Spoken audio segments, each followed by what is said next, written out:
अतिमोक्ष ऐशी साक्षा बहुतांची. मिठाचा खडा आहे, मिठाचा खडा पाण्यात पडल्यावर किती दिवसांनी पाणी स्वरूप होईल? किती दिवसांनी होईल? मिठाचा खडा पाण्यात टाकल्यावर किती दिवसांनी पाणी होईल? लगेच ना. मग आपणच देव सगळे सांगत येते, भरला घनदाट हरी दिशे, जळी स्थळी काष्टी पाशाने सकळ आहे जेथे तेथे वन माळी. मग आमची डोळं काय खसाड झाली काय? आम्हाला का दिसना देव? दाखवा ना महाराज तो आम्हाला. दाखवतात का?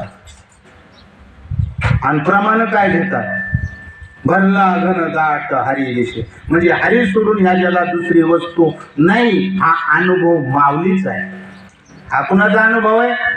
पण आमचा निस्ता म्हणायचा अनुभव आहे. आणि आपल्याला जर माऊली भेटावं वाटत असेल, आपल्याला माऊली स्वरूप व्हावं वाटत असेल, तर मात्र अशा दुर्गम संतांची आपल्याला भेटू.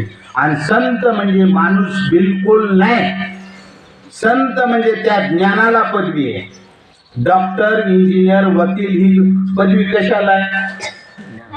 ज्ञानाला आहे. म्हणले नाही तो इंजिनियर झालाय, तिकडं मेकॅनिकल झालाय आणि त्याची कपडे लय काळी मिचकुट असते, म्हणजे मी बी घालतो विकत घेऊन तसले.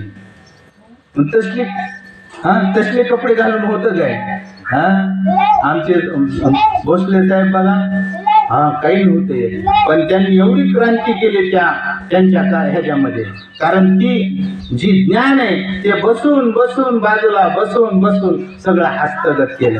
मग आज नाही करता येत का आपल्याला?